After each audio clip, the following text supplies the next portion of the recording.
Good morning, नमस्ते, सुप्रभात, बहुत स्वागत है आप सभी का। आप देख रहे हैं एबीपी न्यूज और मैं हूं आपके साथ पूजा सचदेवा। बुलेटिन में सबसे पहले बात करते हैं बीती रात हुए एक भीषण सड़क हादसे की। हादसा हुआ है यूपी की राजधानी लखनऊ में। उस वक्त जब एक ट्रक की दो कारों के साथ भीषण टक्कर हो गई। एक्सीडेंट किसान पथ पर हुआ। कुल 11 लोग इसमें घायल हो गए हैं। सबको फौरन अस्पताल ले जाया गया। इलाज के दौरान 4 लोगों की मौत हो गई, जबकि बाकी बचे 7 घायलों की हालत नाजुक बनी हुई है। भीषण हादसे पर मुख्यमंत्री योगी आदित्यनाथ ने दुख जाहिर किया, मृतकों के परिजनों के प्रति संवेदनाएं व्यक्त की हैं और घायलों के समुचित उपचार के निर्देश दिए हैं। भीषण सड़क हादसा हुआ है, देखिए यूपी की राजधानी लखनऊ में किसान पथ पर बताया जा रहा है ये सड़क हादसा हुआ है। एक ट्रक और 2 कारों के बीच भयंकर टक्कर हुई।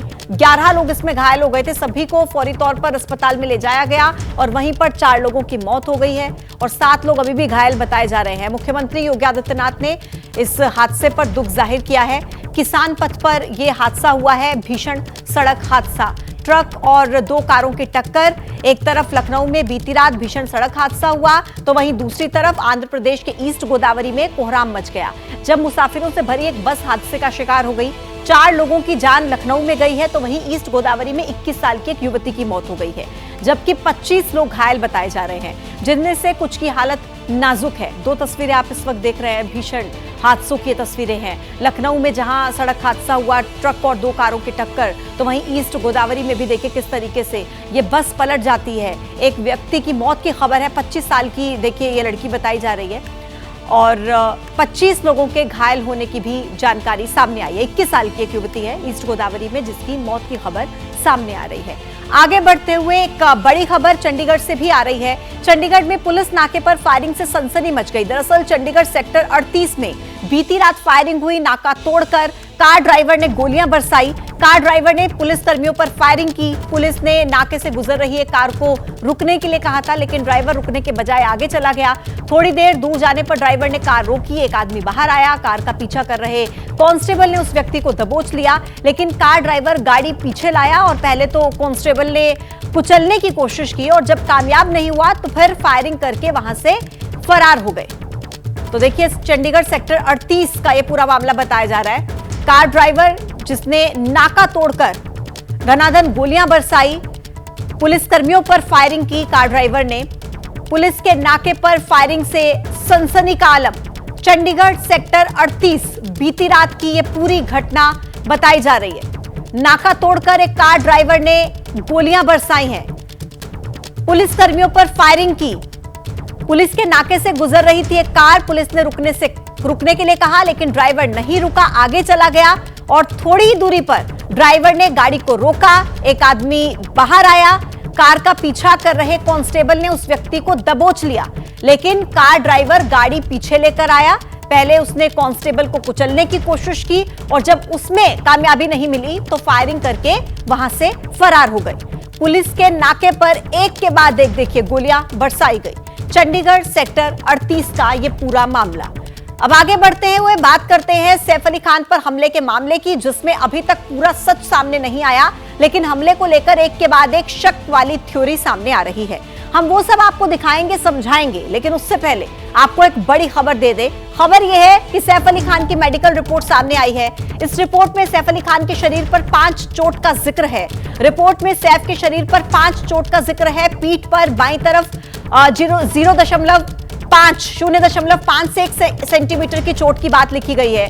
बाईं कलाई पर 5 से 10 सेंटीमीटर की चोट की बात है। गर्दन पर दाईं तरफ 10 से 15 सेंटीमीटर की चोट आई है। सैफ के दाएं कंधे पर 3 से 5 सेंटीमीटर की चोट है। कोहनी पर 5 सेंटीमीटर की चोट बताई गई है। तो देखिए जो ये रिपोर्ट सामने आई है, मेडिकल रिपोर्ट, इसमें जिक्र किया गया है कि 5 जगहों पर सैफ अली खान को चोट लगी है। जो घटना हुई सैफ अली खान के साथ, जो हमला हुआ, उसके बाद देखिए मेडिकल रिपोर्ट सामने आ गई है, जिसमें शरीर पर 5 जगहों पर चोट का जिक्र किया गया है। पीठ पर बाईं तरफ चोट का जिक्र है, बाईं कलाई पर चोट लगी है, गर्दन पर दाईं तरफ, सैफ के दाएं कंधे पर और कोहनी पर। शरीर के 5 जगहों पर चोट का जिक्र इस मेडिकल रिपोर्ट में किया गया है। कितना गहरा जख्म था ये भी इस मेडिकल रिपोर्ट में डिटेल में देखिए बताया गया है, जिसमें पीठ पर बाईं तरफ 0.5 से 1 सेंटीमीटर की चोट की बात लिखी गई है। तो पीठ पर बाईं तरफ चोट है, ये सैफ अली खान की मेडिकल रिपोर्ट में बताया गया है। बाईं कलाई पर चोट लगी है, ये भी जिक्र मेडिकल रिपोर्ट में किया गया है। तो 5 जगह जहां पर चोट का जिक्र इस मेडिकल रिपोर्ट में किया गया है, उनमें से गर्दन पर दाहिनी तरफ भी चोट का जिक्र है।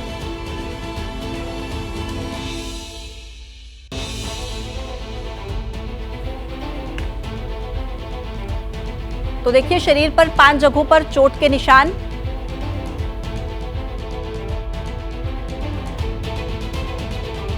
कोहनी पर और पीठ पर, कंधे पर कहां-कहां पर चोट आई है वो सब इस मेडिकल रिपोर्ट में डिटेल्स में बताया गया है।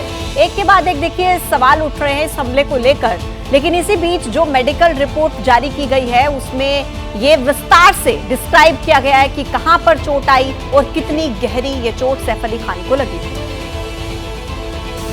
क्या ये दोनों इंसान आपको एक लगते हैं?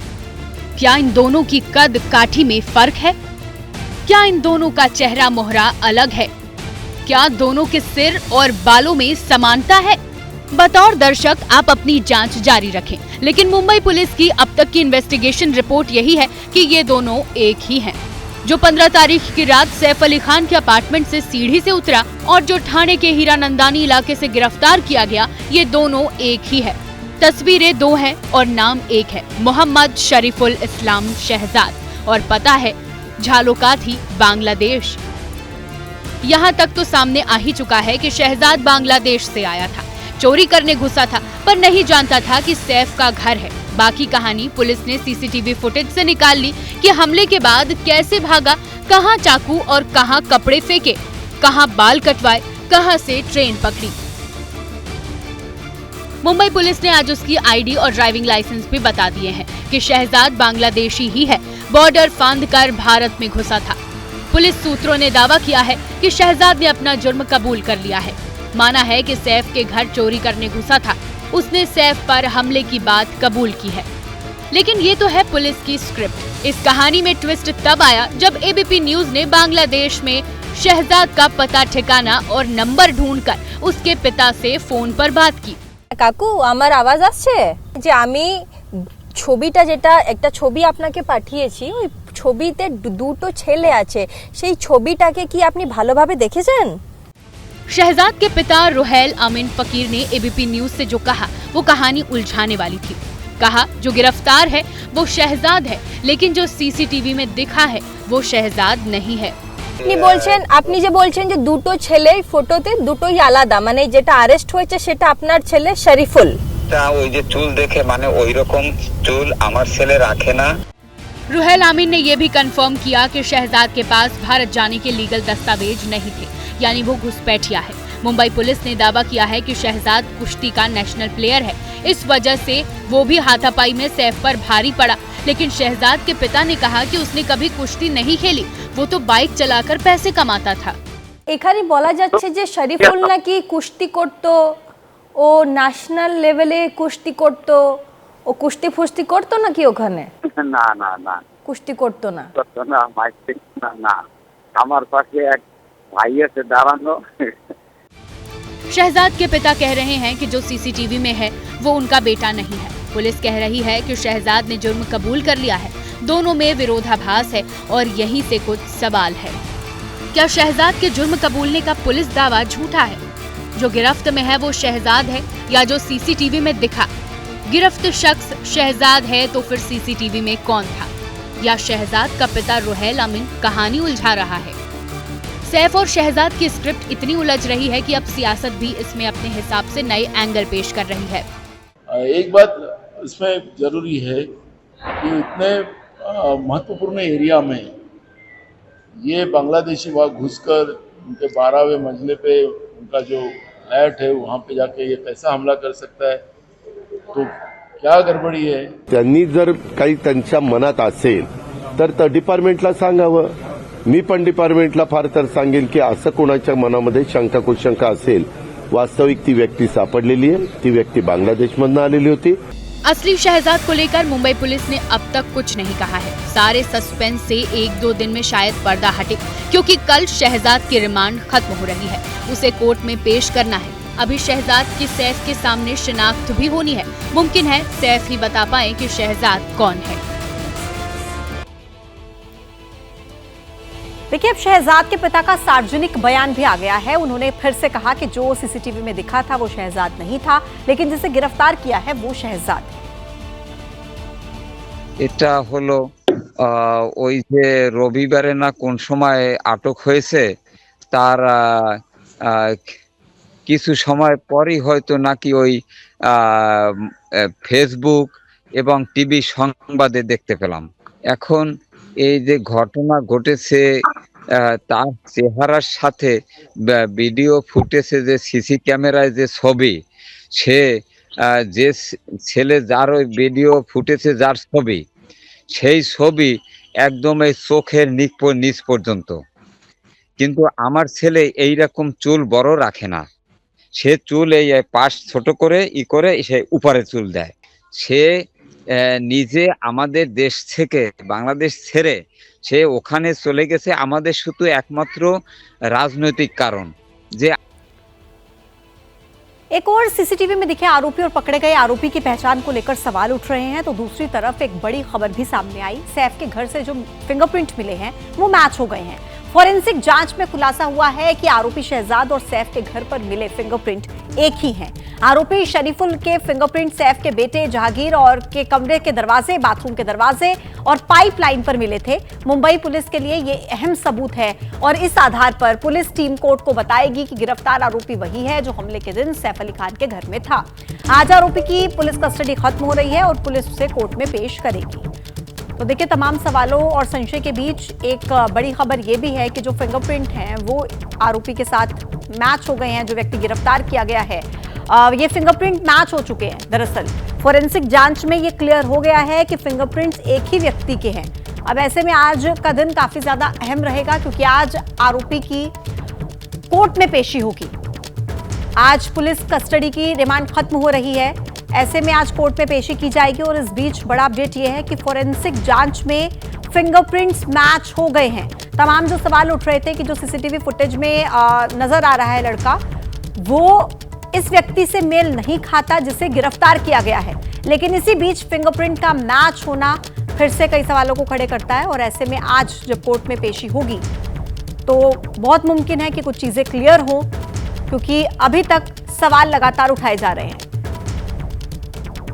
और अब जिस व्यक्ति को पुलिस की तरफ से गिरफ्तार किया गया उसके पिता का सार्वजनिक बयान भी सामने आ चुका है। उन्होंने भी इस बात को कहा कि जो व्यक्ति सीसीटीवी फुटेज में दिख रहा है वो मेरा बेटा नहीं है, लेकिन जिसे गिरफ्तार किया गया वो मेरा बेटा है, फंसाया जा रहा है। ये बात कही गई है शरीफुल के पिता की तरफ से। लेकिन इसी बीच फिंगरप्रिंट जरूर मैच हो गए हैं। सैफ अली खान के बेटे के कमरे से, बाथरूम के दरवाजे से, पाइपलाइन पर जो फिंगरप्रिंट मिले थे वो मैच हो चुके हैं और ये पुलिस के लिए बहुत अहम सबूत है। और इसी आधार पर पुलिस टीम कोर्ट को बताएगी कि गिरफ्तार आरोपी वही है जो हमले के दिन सैफ अली खान के घर पर था। आज आरोपी की पुलिस कस्टडी खत्म हो रही है, उसे कोर्ट में पेश करेगी पुलिस। ये इस वक्त का बड़ा अपडेट है। तो सैफ के घर से जो सैंपल लिए गए थे वो फिंगरप्रिंट्स फॉरेंसिक जांच में मेल खा चुके हैं, मैच हो चुके हैं और इसीलिए ये पुलिस के लिए बहुत अहम सबूत माना जा रहा है। एक के बाद एक देखिए कई कड़ियां अब इस पूरे केस में जुड़ती जा रही हैं और कई सवाल भी कहीं ना कहीं खड़े हो रहे हैं, क्योंकि कई लोगों की तरफ से ये सवाल उठाए जा रहे हैं, चाहे वो राजनीतिक लोग हों, कि जो व्यक्ति सीसीटीवी फुटेज में नजर आ रहा है वो गिरफ्तार किए गए व्यक्ति से मेल नहीं खाता। लेकिन इसी बीच फिंगरप्रिंट का मैच होना ये अपने आप में काफी अहम सबूत है। और चलिए अब आगे बढ़ते हुए बात करते हैं दिल्ली के सियासी दंगल की। विधानसभा चुनाव से जुड़ी बड़ी खबर। कितने बड़े झूठे हैं इसका उदाहरण इनका शीश महल है। जैसे प्रचार नरेंद्र मोदी जी करते हैं मीडिया का झूठे वायदे, वैसे ही स्ट्रेटेजी केजरीवाल जी की। बीजेपी केवल और केवल आम आदमी पार्टी को गालियां देके ये चुनाव जीतना चाहती है।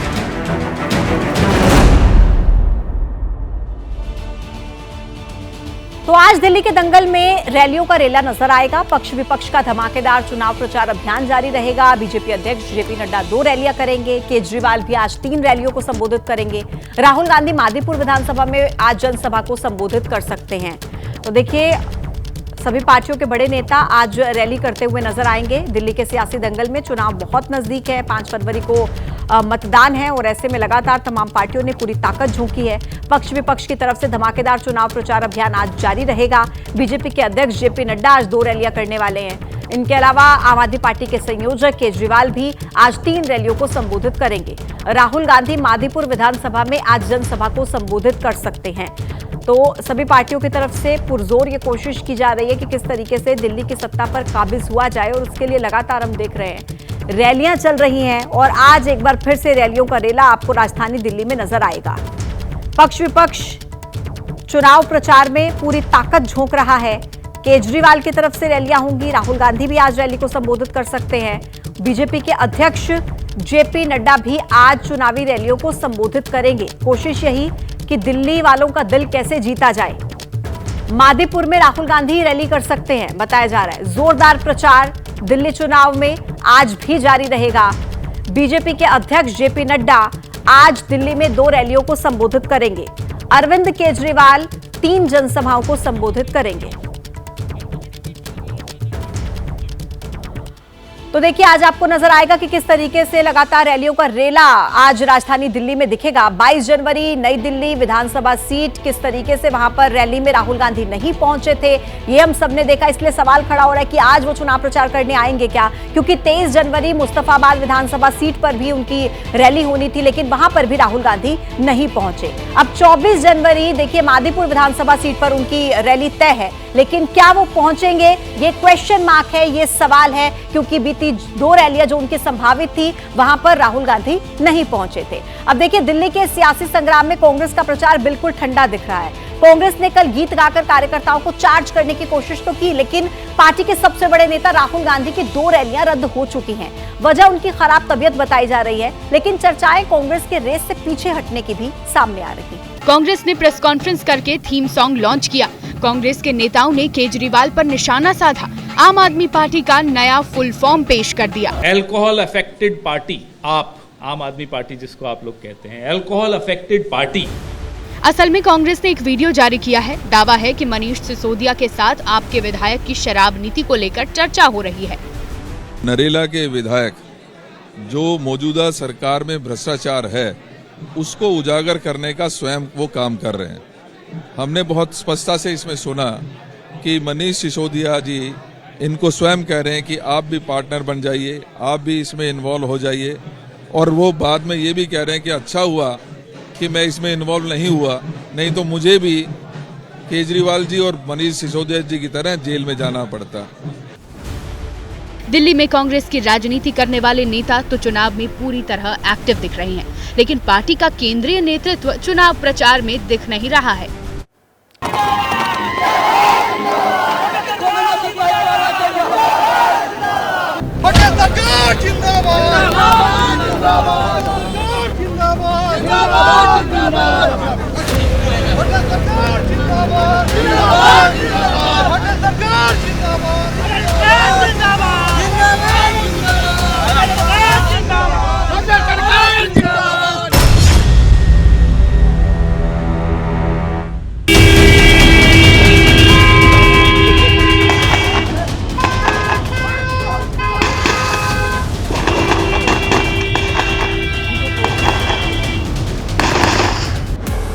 देखिए वो गाड़ी से यहाँ उतरे, हमारा एक व्यक्ति जा रहा था रिसीव करने, वो आते जाते थे तो रिसीव करने गया, गाड़ी से उतरे, लगातार फायरिंग देने लगे।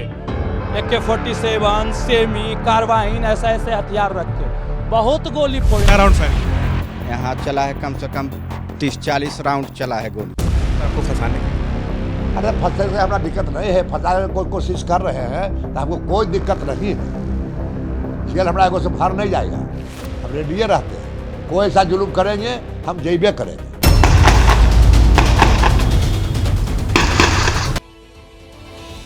देखिए गोलियां चली, ताबड़तोड़ चली और इतनी चली कि पूरा इलाका दहशत से भर गया। बच्चे और बड़े सब सुरक्षित जगह के लिए भागने लगे, लेकिन गोली किसने चलाई इसका जवाब किसी के पास नहीं है। ये कहानी बिहार के गैंग्स ऑफ मोकामा की है, जहां एक तरफ बिहार के जाने माने बाहुबली और मोकामा के पूर्व विधायक अनंत सिंह हैं और दूसरी तरफ सोनू मोनू 2 भाई हैं। आरोपों की बौछार के बीच मोकामा में जो कुछ हुआ उसका सच अभी भी सामने आना बाकी है, लेकिन मोकामा में जो कुछ हुआ उसने एक बार फिर से अनंत सिंह को सुर्खियों में ला दिया, जिनके नाम, कद, रसूख और ठसक की चर्चा पूरे देश में होती रही।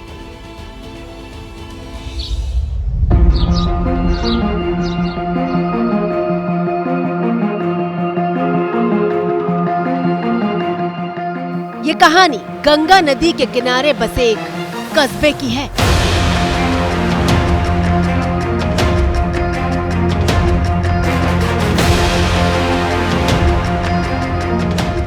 बिहार की राजधानी पटना शहर से करीब 90 किलोमीटर दूर इस कस्बे का नाम है मोकामा।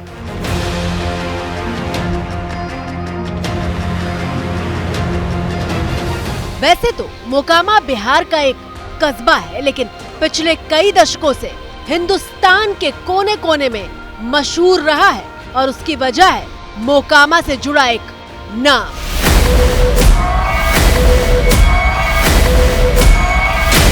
बाहुबली अनंत सिंह।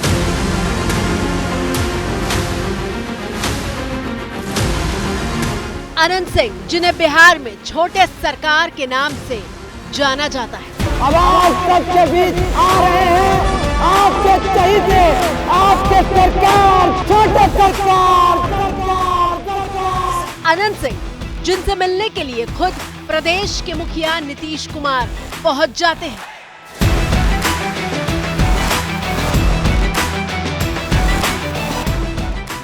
जिसके जेल से छूटने पर पूरे 90 किलोमीटर के रास्ते में विजय जुलूस जैसा माहौल होता है।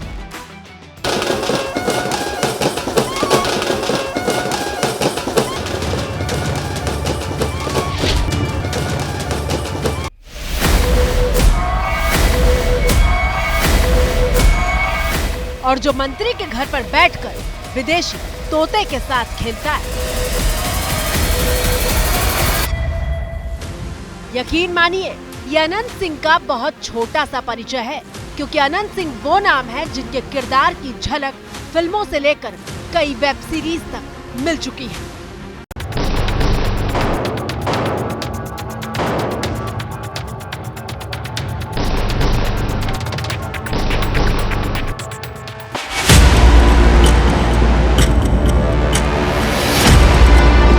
लेकिन फिलहाल अनंत सिंह चर्चा में आए हैं क्योंकि बिहार के मोकामा में गोलियां चली हैं और एक दो गोली नहीं, इतने राउंड गोलियां कि उसकी गूंज बिहार समेत देश भर में सुनाई दे रही है।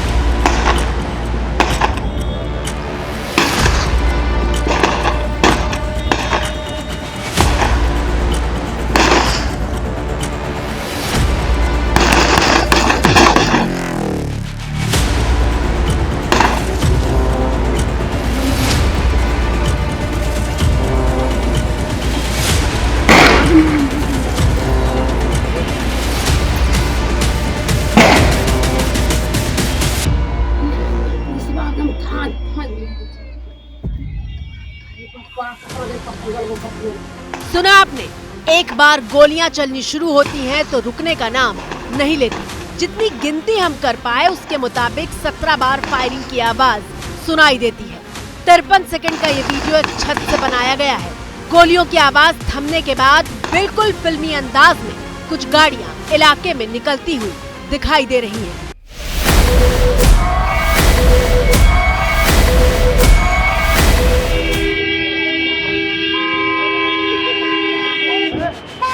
दावा किया जा रहा है कि सफेद गाड़ी में बाहुबली अनंत सिंह मौजूद है, लेकिन वीडियो में कहीं पता नहीं चलता कि गोली कौन चला रहा है। पूरा गोलीकांड दो सवालों के बीच अटका है। सवाल नंबर 1, पहली गोली किसने चलाई? सवाल नंबर 2, गोली अनंत सिंह ने चलाई या नहीं? हम मोकामा में घटना स्थल पर मौजूद हैं। आरोप लग रहा है कि सोनू मोनू गैंग और अनंत समर्थकों के बीच बुधवार यहां पर गोलीबारी हुई है। यही वो रास्ता सीधा आ रहा है, यही गली जो सामने जा रही है, वहीं पर सोनू मोनू का मकान है। चलिए आपको कम शब्दों में गैंग्स ऑफ मोकामा के गोलीकांड के बारे में बताते हैं। बुधवार शाम को करीब 4 बजे का वक्त हो रहा था जब मोकामा के नौरंगा जलालपुर गांव की गलियां गाड़ियों के इस काफिले को देखकर चौंक उठी थी। करीब 24 सेकंड के इस वीडियो में बिल्कुल फिल्मी अंदाज में किसी ताकतवर शख्स के काफिले वाली एक के बाद एक 7 गाड़ियां गुजरती हुई दिखाई देती है और इसी के बाद सामने आया था ताबड़तोड़ फायरिंग का वीडियो।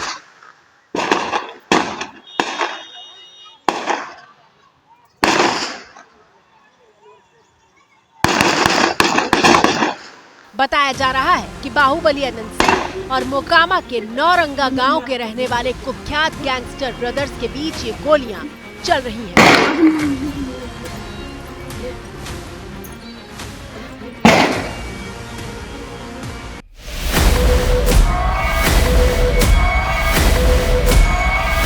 अनंत सिंह और सोनू मोनू के बीच लंबे वक्त से दुश्मनी चल रही है। हालांकि अनंत सिंह के जेल से रिहा होने के बाद दोनों पक्षों के रिश्ते सुधरे भी थे, लेकिन गोलीबारी की इस घटना के बाद से तकरार फिर बढ़ गई है।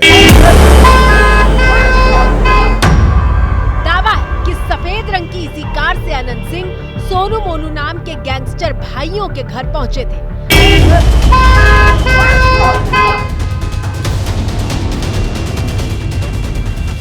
अनंत सिंह का दावा है कि उनके लोगों पर पहली गोली सोनू मोनू की तरफ से चली, जिसके बाद उनके लोगों ने भी जवाबी गोलियां चलाई।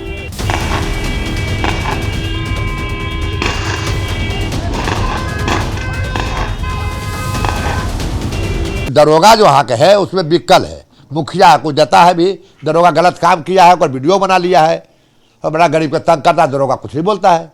तो हमको क्षेत्र था तो हमको ये कहने के लिए तो गोली चला दिया। मोकामा के इस गैंग वॉर में कितनी गोलियां चली इसकी गिनती तो नहीं हो पाई, लेकिन हर कोई अपने अपने हिसाब से अलग अलग दावे कर रहा है। अनंत सिंह के अपने समर्थकों के साथ आए थे? हाँ, 10 गाड़ी से आए थे, उतर के वो मोड़ पर फायरिंग किए हैं। हाँ। एक फायरिंग वो अपना हाथ से किए हैं और 2 उनके साथ जो लोग था वो कुल राइफल से फायरिंग किया है और करते दौगल उधर करते फायरिंग चलते चला गया वो रास्ता से। घर तक अनंत सिंह खुद गए थे क्या? हाँ, अनंत सिंह घर तक वहाँ तक गए थे, फायरिंग करके वो गाड़ी में बैठ गए। वो भी फायरिंग किए? हाँ, फायरिंग वो अपना हाथ से पहले किए, उसके बाद भागते हुए चलेले गोली गए। अनंत सिंह का दावा है कि उनके पास हमजा गांव के मुकेश फरियाद लेकर आए थे कि सोनू मोनू ने जबरन उनके घर पर ताला डाल दिया है और पुलिस उनकी बात नहीं सुन रही। बस अनंत सिंह सोनू सिंह से बात करने उनके गांव पहुंच गए, लेकिन वहां फायरिंग होने लगी।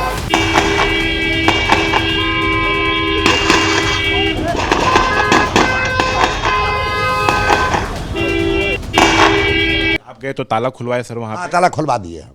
अच्छा, उसके बाद आप उसके गांव भी गए, सोनू मोनू के घर पर गए? हाँ, सोनू मोनू घर पर नहीं गए, रोड पर गए, रोड पर खड़ा थे। हम सोनू मोनू को देख बोला कि लाभ कहेंगे कि जुलूम काहे करता है गरीब के साथ। जो आदमी बुलाने के लिए गया गोली चला दिया वो आदमी पर, वो गर्दन में गोली है लग गया। कोई कहानी नहीं है। जिस घर में ताला का आरोप लगा रहे हैं वो हमारा पैसा बेईमानी किए हुए है 60 लाख। मुकेश जी 26 लाख तेल में चोरी किया है और 34 लाख कैश कहाँ कन्वर्ट करके रखा है आज तक।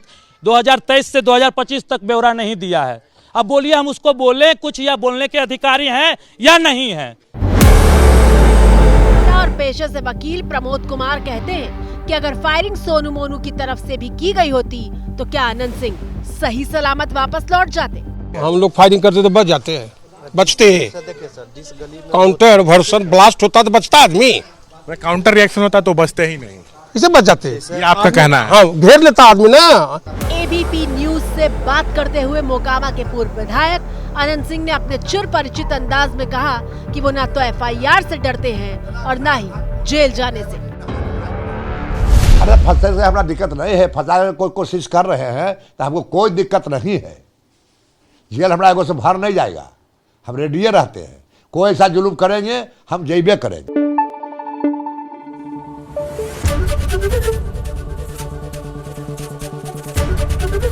एबीपी न्यूज आपको रखे आगे।